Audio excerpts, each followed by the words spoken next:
Hi guys.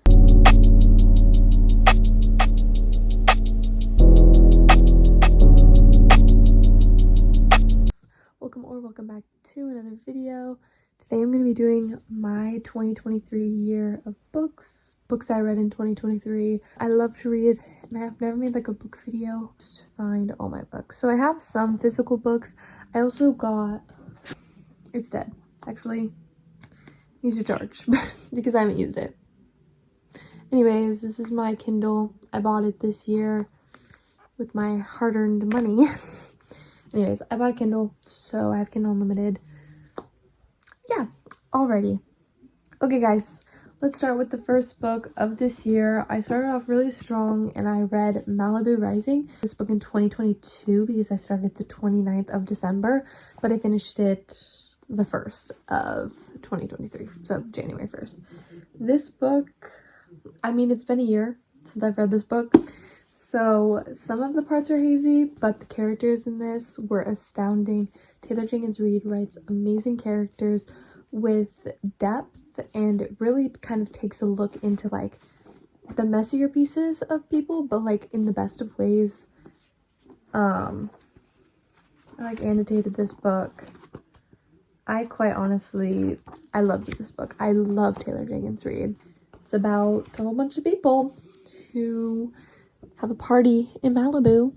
Sorry guys, I rated it 4 stars.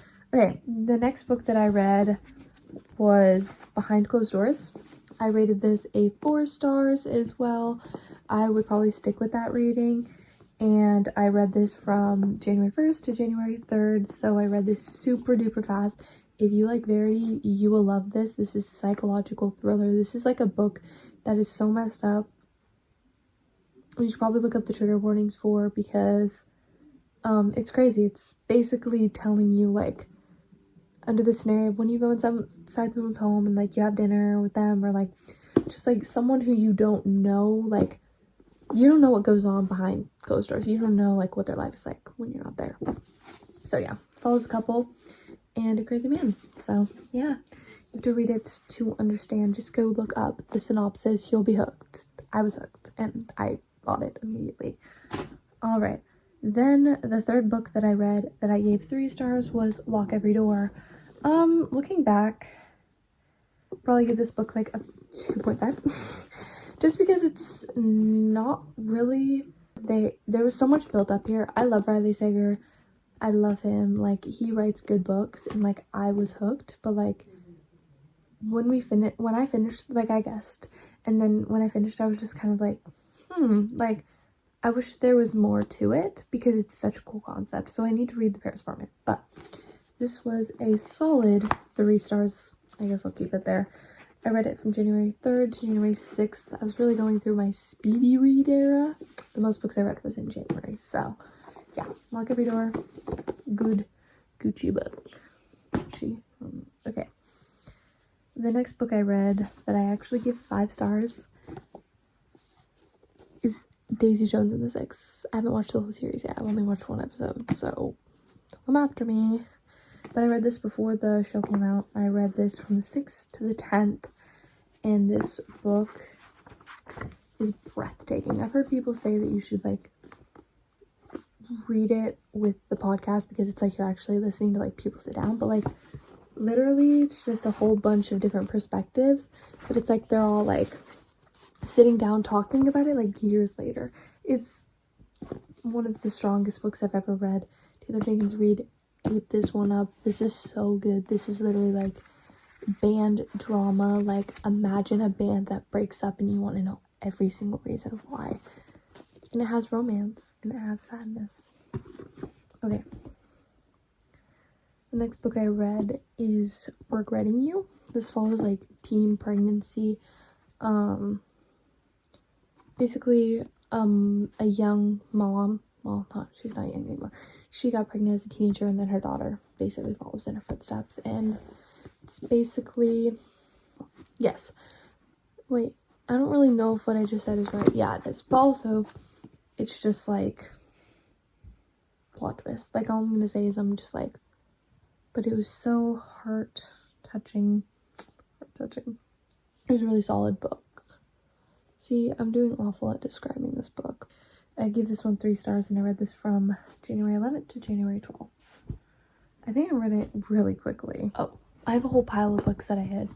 Okay, the next book I read is Rock, Paper, Scissors. I gave this book 3 stars. I heard a lot of good things about it. I annotated it some. This book is a thriller, and it's about a couple who are kind of like falling out of love, kind of. And so they go on this like marriage retreat to a cabin out in the woods, and some weird things start happening. I heard a lot of amazing things about this book, and it just didn't quite live up to the hype for me. But it was really good, and it was smart plot twists, and I need to read more of her books so I can actually give it like a fair assessment. The next book I read is One True Loves. I rated this one 4 stars. I read this one from January 19th to January 22nd. Not that that really matters at all. No one really cares when I read it. Okay. Anyways, this book follows a woman whose fiance, I think it's her husband. Yeah. Her husband dies in a plane crash. And then eventually she like moves on, and she like is married. She's like engaged to this new man. And then all of a sudden her husband, who she thought had died, like shows back up in her life, and apparently he's been alive all these years. And so now she's left with like, who should I be with? Like what's happening? And it's really romantic, and it really put in perspective a lot of things. And I remember reading this book and finishing and being like, that was amazing. Then I read Carrie Soto's Back. I'll just put a picture because I don't know where my copy is. I rated this 5 stars, and when people ask me what my favorite book is, I literally tell them it's Carrie Soto's Back, which is so weird. Like, it's such like, I know it just has to be I just got so emotionally attached to this book. I read it from the 23rd of January to the 25th. It's been a minute since I've read it, but it is amazing, hands down. Like, I literally wrote, this could be the best book I've ever read.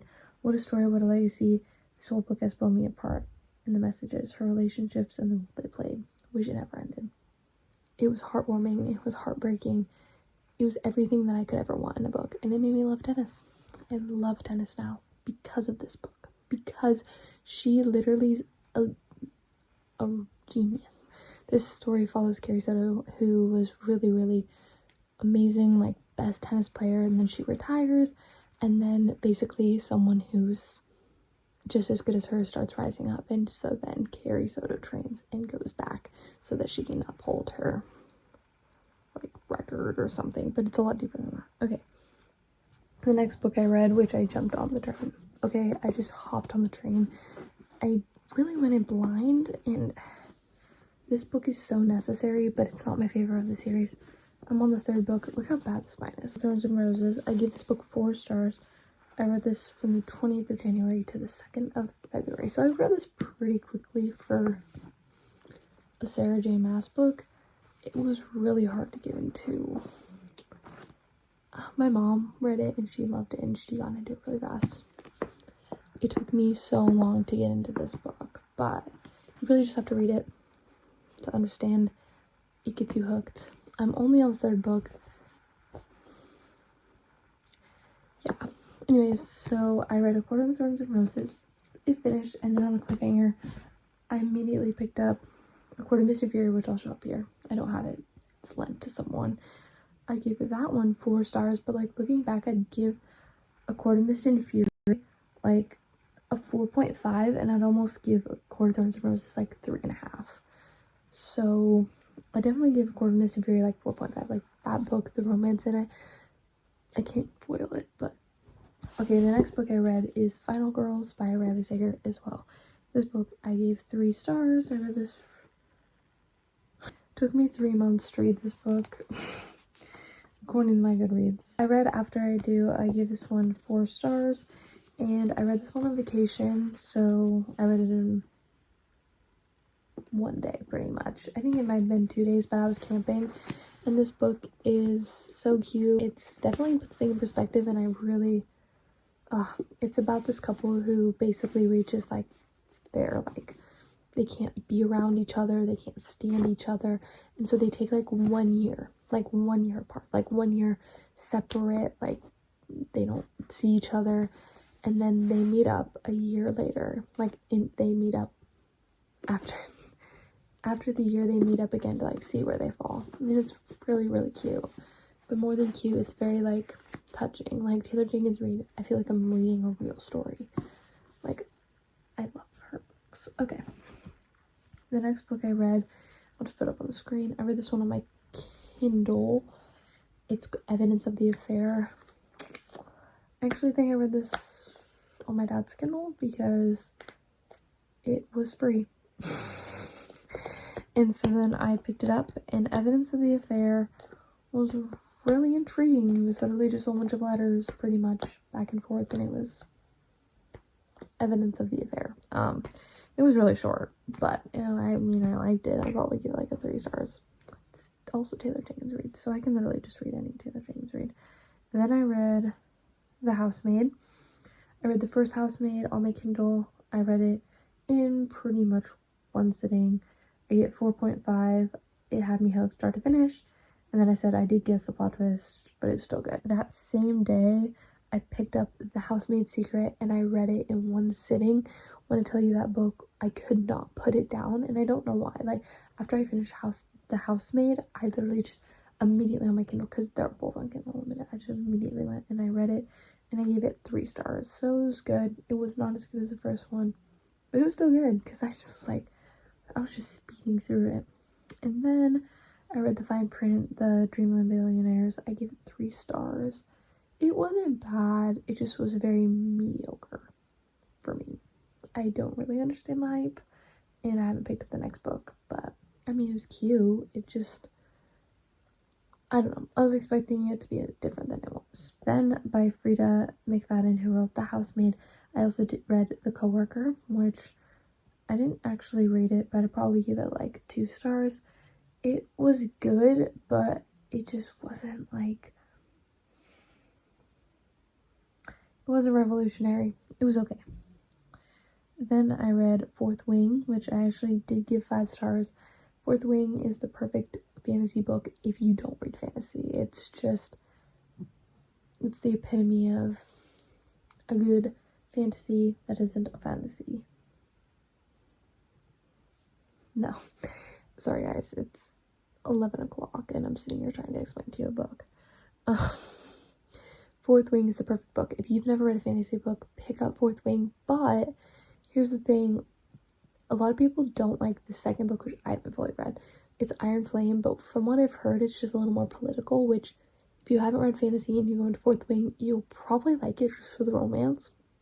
Even if you're not a fantasy girl, you don't need to understand. Like, there's nothing complicated. And then, like, the second book gets more into, like, the politics, which is the harder part to understand in fantasy. Just know it is still fantasy, but the first one, Fourth Wing, is like the perfect mixture, and it's so fast-paced. You won't want to put it down. It took me a little longer to read, but I was really busy, and I read it this summer. Then I read A Flicker in the Dark, which was really good. I did guess what I guessed who it was. I guessed from like the second chapter. I just have read way too many of these books because I just immediately start detecting in my head, and then I actually guessed it. So I gave it 3 stars. It took me a little while to read. It was a little slow, but it was good. It was still a good book. Basically about a girl whose father was a serial killer, and he went to jail, and then all of a sudden a whole bunch of girls start going missing in the exact same way that they did when her father was the serial killer. It's actually really intriguing. And then most recently I read The Last Letter.